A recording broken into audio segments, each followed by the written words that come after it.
Hello everyone and welcome to my The Bold Fans channel. I hope everyone is having a wonderful day. Before we begin, please hit the subscribe button and give this video a thumbs up.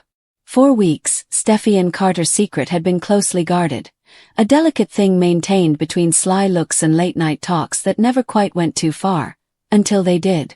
That nightfall, the Forrester home was peaceful, but only after the last visitor had departed and the servants had completed clearing the last of the crystal.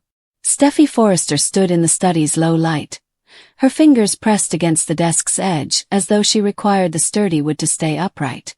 The city lights of Los Angeles gleamed outside the big windows, unconcerned with the storm brewing inside her chest.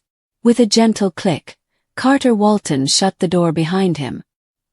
He had only come to deliver the updated contracts for the impending European expansion. He told himself that. He told everyone that. However, the air altered as soon as the door closed behind them. "You're still here," he murmured. Steffy pivoted.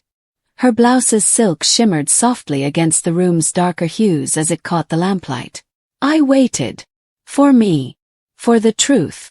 She let out a sound that was half confession, half laughter. Carter placed the folder on the desk without glancing at it, saying, "We've been circling this for so long I can't remember where the line used to be." His gaze remained fixed on her. A line was always present. "Finn.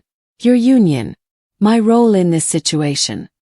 And yet here we are," he said, taking a step toward them. The distance between them narrowed until she could detect the subtle aroma of his cologne, the same one that had stuck to her coat collar the evening he had driven her home following the charity event. They had nearly said the words that evening. Nearly. Rather than making a statement, they had stood in the driveway beneath the streetlight. The stillness broke tonight. Steffy's hand lifted, lingered, and finally rested on the front of his shirt. His body heated the fabric. Carter's breath caught, but he didn't retreat. He no longer took a step back. He muttered, "If we do this, there's no undoing it." "I know." The kiss wasn't soft.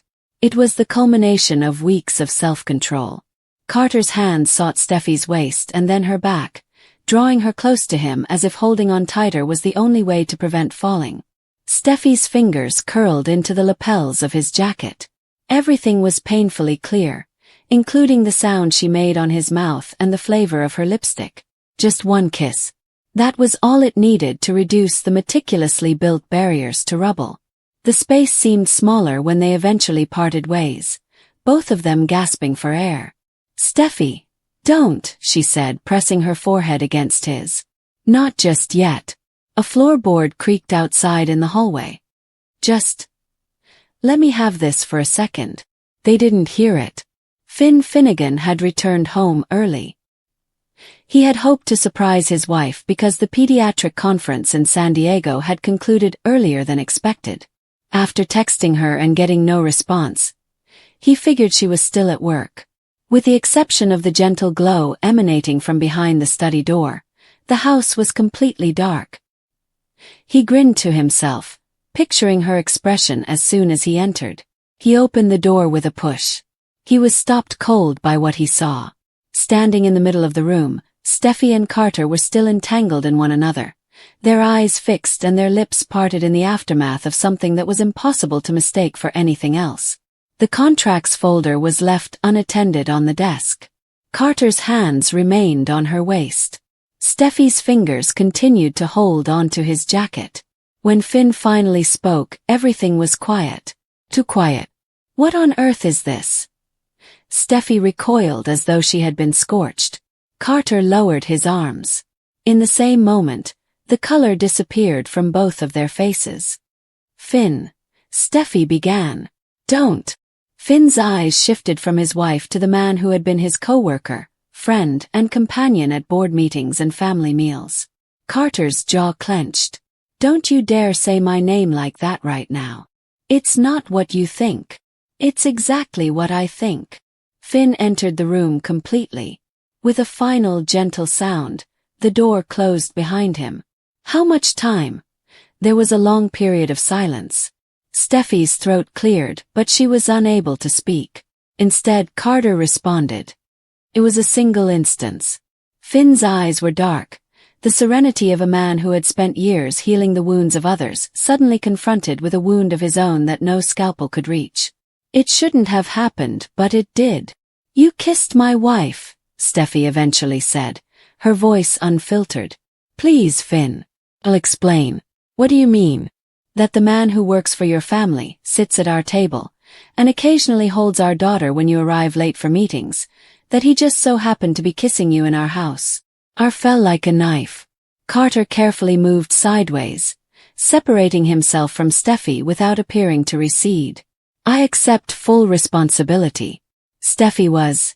"Don't talk for me," she interrupted, more sharply than she meant to. Then more gently to Finn. "It was also me. I desired it. I've been perplexed." Plus, Finn laughed bitterly. "I don't know when it started feeling like Carter was the only person who saw me as more than a forester. After everything with the company, with hope, with a constant pressure. So you concluded that destroying the one thing that remained true was the best course of action?" He glanced back at Carter and said, "I didn't plan this. No one ever does. You've been fired. With instant effect. I want you to leave our lives, this house, and the corporation. If I ever see you near my wife or my daughter again." Steffy raised her voice and screamed. "Finn! You can't just." "I can. And I will," he said, turning back to face her. "As for us, I need room. Time is what I need." Without saying anything further, he walked out of the room. "I need to figure out whether the woman I married still exists underneath whatever this is." A minute later, the front door shut with a gentle, heartbreaking finality. Steffy's legs could no longer support her, so she collapsed upon the desk's edge.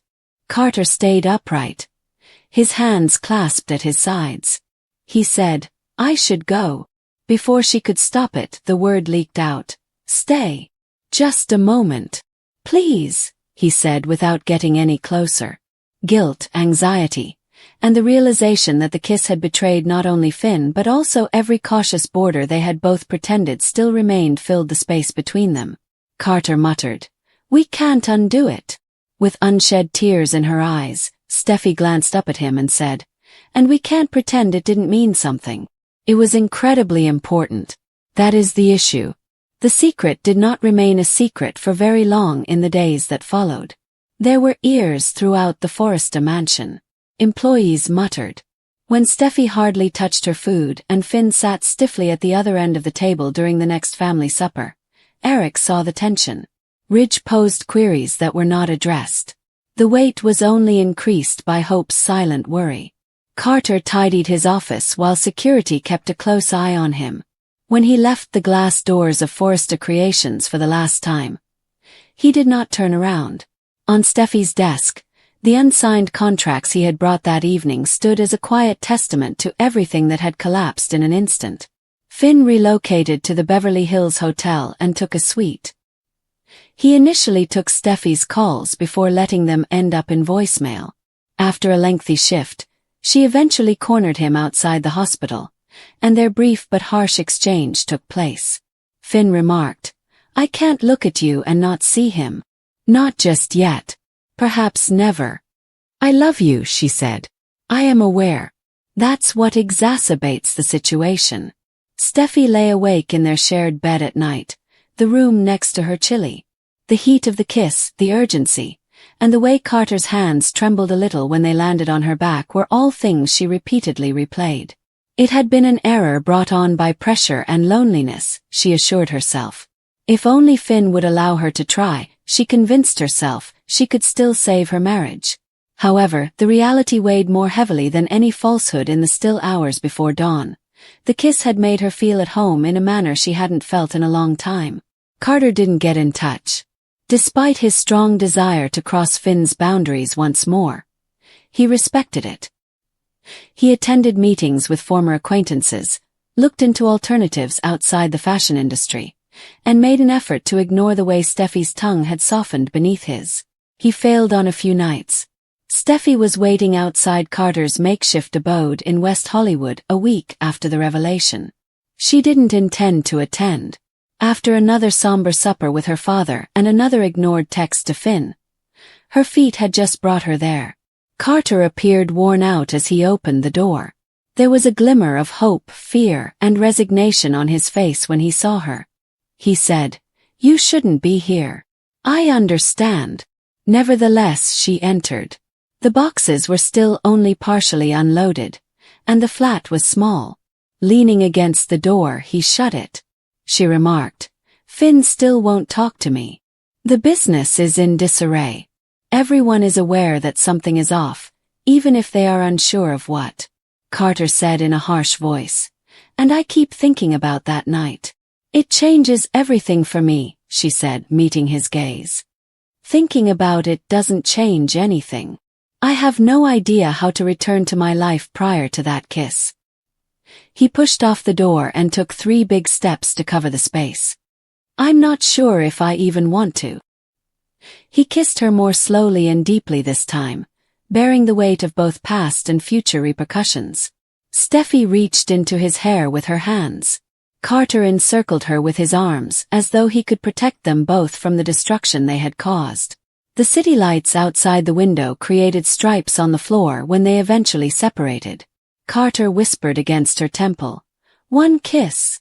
Steffy closed her eyes and said, "That's all it took. And now everything is destroyed." "Or maybe," he said, "everything is just beginning." The night went on unconcerned. Bound by a secret that had already shocked one man and would soon reverberate throughout an entire family, 2 people were on the brink of a future neither of them had anticipated inside the little apartment. The rules had already been altered by the kiss that should never have occurred. There was no turning back.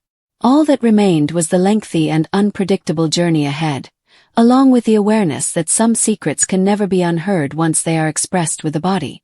Alone in his hotel room, Finn gazed at the ceiling and pondered how years of meticulously constructed trust could be destroyed in an instant. He had no idea that the story was far from finished. He had no idea that the shock of finding was just the beginning of a foundation that would change over the next several months. But for the time being, the harm had been done in the silence of different rooms and lives. Just one kiss, one final decision, and a family that was irrevocably altered by the truth that had to be revealed. Steffy Forrester has always thought she could write the story of her own life. She had discovered early on in the glitzy, ruthless world of Forrester Creations that image was everything, perception was power, and secrets were weapons best kept sheathed until the exact moment they could cut hardest. However, her meticulously crafted control was sliding through her fingers like silk through a loom as she stood in the dimly lighted hallway outside Carter Walton's office on that muggy Los Angeles afternoon. The door was open. She could hear Carter's steady, professional voice on a call, the same voice that had led the business through innumerable storms. Without knocking, Steffy pulled the door open. With the phone still in his ear, Carter looked up. His expression was neutral for a little moment. Then something changed behind his eyes. Calculation, recognition, and something warmer, which he sought to suppress right away. With a quick, "I'll handle it," he finished the call and put the phone down. "Steffy. Obviously, I wasn't expecting you." He shut the door. The final sound was the click of the lock. "We must have a conversation." Carter's jaw clenched. "About last night." He straightened up and made an armor-like gesture with his suit jacket. "Was it a mistake last night?" Steffy took a step closer, her heels clicking softly on the hardwood. "Because having me up against the wall of that hotel suite didn't feel like one." Carter's eyes darted from her to the door and back again. "It didn't feel like one when you said my name like it was the only word that still mattered." The name fell between them like a fallen crystal glass. Finn can never know. Finn, her spouse, the guy who had given her 2 children, pulled her back from the brink more times than she could remember, and stared at her as though she were still the woman he had once fallen in love with. The chap thought she was at a late design meeting right now. Steffy's throat constricted. "I am aware of that. God, I am aware of that." However, Carter, acting as though it never happened, won't make it go away. "We went too far." Carter walked around the desk until there were just a few feet between them. "And now it's sitting in the middle of everything we both care about." The air between them was electrified. The same perilous electricity that had ignited the previous evening when a straightforward discussion about the new spring collection had somehow evolved into shared wine bottles, confessions, and eventually skin. Do you really believe that I am unaware of the stakes? His voice was low as he spoke. My pal is Finn. In every meaningful sense, he is family. And you? He paused, his jaw clenched. You're his wife. I'm also a person, Steffy retorted, using harsher language than she meant to.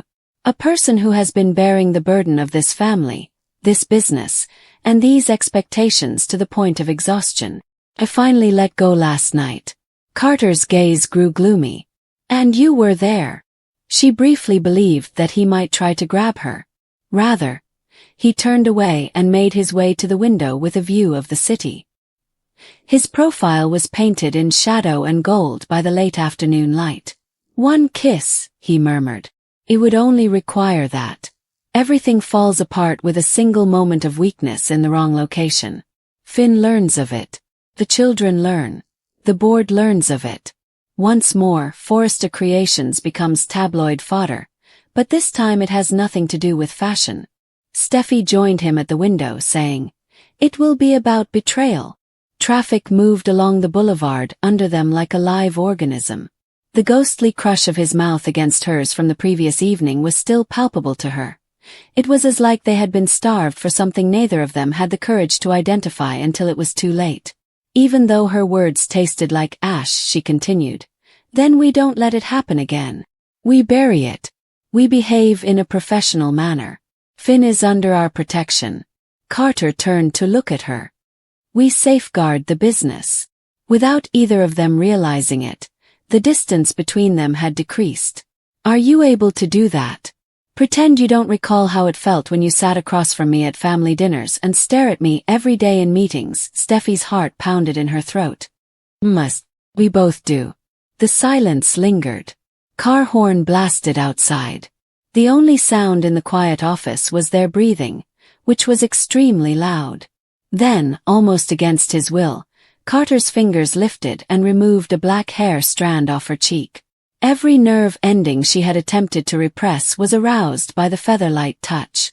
For a brief moment, Steffy's eyelids fluttered shut. Carter was nearer when she opened them. He said, This is exactly what I mean. One moment of losing ourselves and... The door opened. A half-smile was already building on Finn's face as he stood in the doorway with a folder under one arm. You two are there. I hope I'm not interfering with anything crucial. You were reviewing the new advertising campaign, according to Ridge. Time broke. Steffy took a fast step back, almost tripping. Carter's hand fell as like it were scorched. The room's atmosphere grew, burdened by all that remained unsaid. The tension between them continued to vibrate like a plucked string, and Finn's smile wavered as he realized how close they were. His eyes shifted from Carter's stiff posture to Steffy's hot cheeks and back. Is everything all right? He asked, moving more slowly now.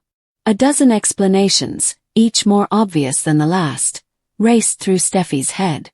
For photographers, board members, and anybody else who needed to think the Forresters were still the golden family of fashion, she forced a bright, polished grin.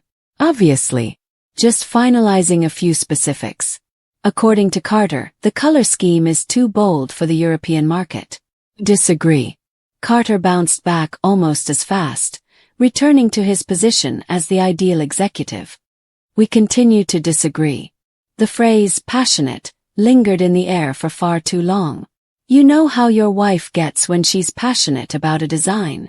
Finn's eyes narrowed slightly. He entered the office completely and shut the door behind him with a gentle click that seemed louder than Steffy's previous one. Yes, I am aware. He placed the packet on Carter's desk and glanced between them once again. That's one of the things I love about her. Even to her own ears, Steffy's laugh was brittle as she said, You both seem intense. This is design season. You are aware of the situation. Everyone becomes a little crazy when they have deadlines. Finn looked at her for a long time. Behind his gaze, something flickered. Skepticism, worry, the start of an inquiry he wasn't ready to ask. Then, because he had grown accustomed to believing Steffy, he nodded and took the explanation at face value. Don't work too late then. Hope and the children are waiting for us at the beach home for dinner. Carter, feel free to participate if you'd like. Carter grinned tightly. There's plenty. Thank you, however I need to study a ton of contracts. As he walked by, Finn gave him a kind, brotherly pat on the shoulder. Rain check. You've lost. I'll wait below, Steffy. Refrain from allowing him to persuade you to alter that color scheme. The door shut behind him. It's perfect. The ensuing hush was overwhelming. Steffy let out a trembling breath. Carter ran a hand down his face and said, That was close. Too near. Did you notice how he gazed at us? She said. He doesn't know. But her words sounded more like a prayer than a declaration. He is unable to know. Carter, the epitome of restrained stress, leaned against the desk and said, Never. Then we need to be more intelligent. No more private meals to talk about the brand or late-night strategy sessions. Everything is now done in a professional manner. Public. Steffy nodded, but the memory of the previous night lingered in her body. She remembered how Carter's hands had mapped her as if he was memorizing something he knew he shouldn't keep, and how his voice had broken as he muttered that he had desired this for longer than he could admit. And if the desire persists? Silently, she inquired.